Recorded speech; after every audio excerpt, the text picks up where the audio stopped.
एक गांव में एक बड़ा साहूकार रहता था। साहूकार बहुत पैसे वाला था। आसपास के कई गांव में उसका बड़ा नाम था। लेकिन इस साहूकार को अपने पैसों का, अपने रुतबे का और अपने नाम का बड़ा ही घमंड था। वह अपने नाम को बनाए रखने के लिए बहुत ज्यादा सोचता था और बिना किसी भावनाओं की कद्र किए वो सब करता था जो उससे लगता था कि करना चाहिए। साहूकार को कई सालों बाद एक संतान की प्राप्ति हुई थी। साहूकार ने अपनी इस खुशी को मनाने के लिए अपने घर पर एक बहुत बड़ा कार्यक्रम रखा, जिसमें उसने आसपास के गांव के सभी श्रीमंत लोगों को और सिर्फ ऐसे रिश्तेदारों को जो पैसे वाले थे बुलाया था।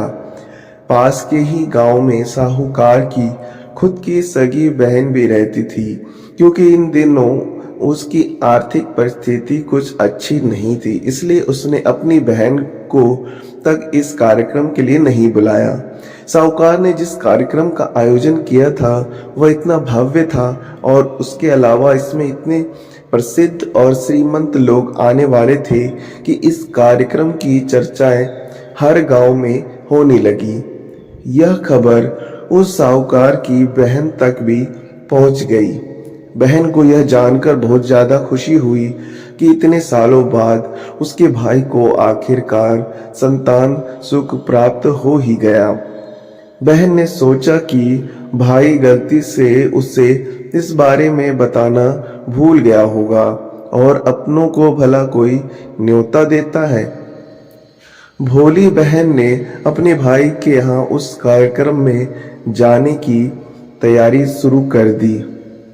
जिस दिन वह कार्यक्रम था उस दिन बहन सुबह सुबह ही अपने भाई के घर जाने के लिए निकल पड़ी। रास्ते में अपने पुराने मैले कपड़े देख उसे ख्याल आया कि अगर किसी और के घर जाना होता तो मैं ऐसे कपड़ों में जाने की सोचती भी नहीं, लेकिन मैं तो मेरे अपने घर, मेरे मायके जा रही हूँ। वहाँ मुझे ये सब सोचने की कोई जरूरत नहीं है। जैसे ही वह अपने मायके पहुंची, वहाँ का भव्य आयोजन देखकर वह बहुत खुश हुई और उसे अपने भाई पर बहुत गर्व हुआ। वहाँ पर वह जल्दी से जल्दी अपने भाई को मिलकर उसकी खुशी में शामिल होना चाहती थी। वह तुरंत सीढ़ियां चढ़कर घर के अंदर प्रवेश कर गई। उसने देखा कि उसका भाई मेहमान के तौर पर आए सभी धनाढ्य और नामी लोगों को स्वागत करने में व्यस्त है। बहन जैसे ही अपने भाई की तरफ उससे मिलने के लिए बढ़ी, उसके भाई की नजरें उस पर पड़ गई और अपनी बहन को ऐसे मैले पुराने कपड़ों में देखकर भाई ने उससे मिलना तो दूर बल्कि तुरंत बहाना बनाकर वहां से निकल गया।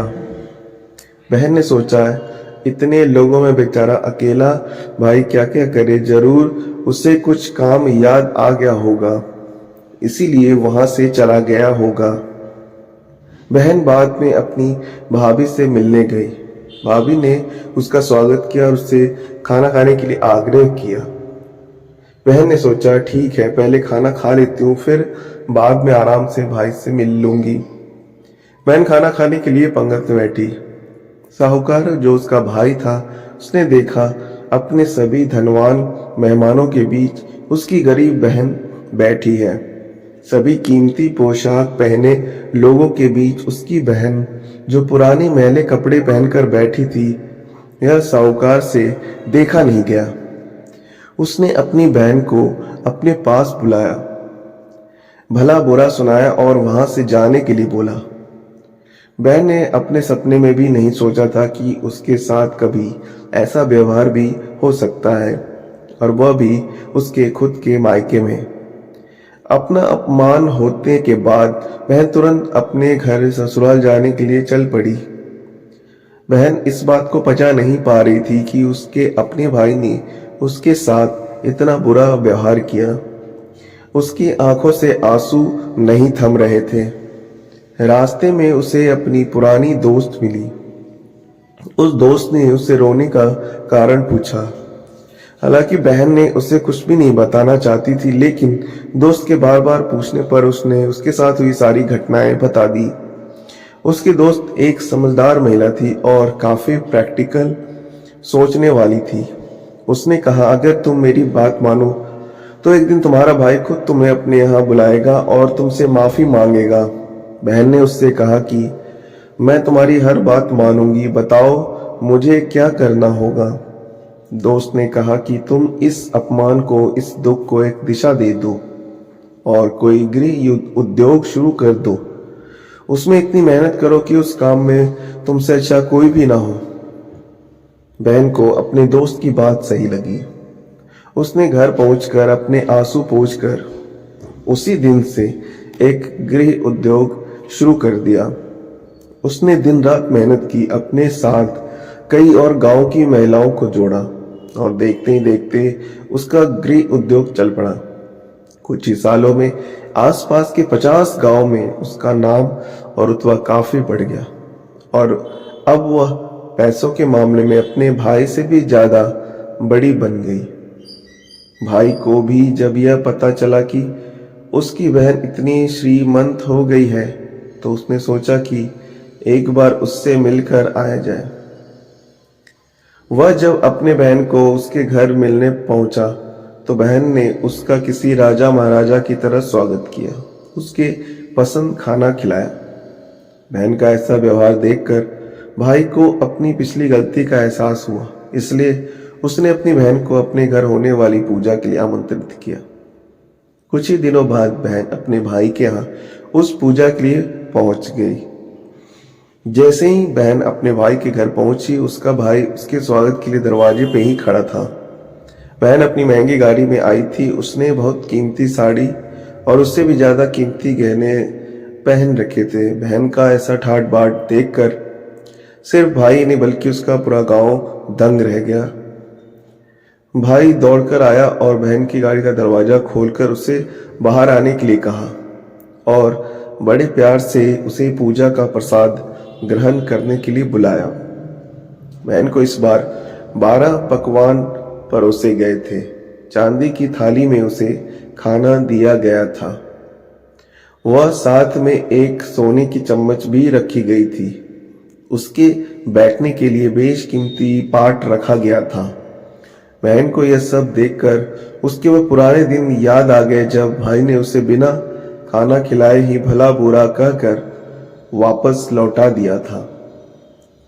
बहन खाना खाने के लिए तो नहीं बैठी, लेकिन उसने अपने सारे कीमती दाग दगने और जेवर उतार कर उस थाली के सामने रख दिए और खाने में से कुछ निवाले उन दाग दागने पर रख दिए।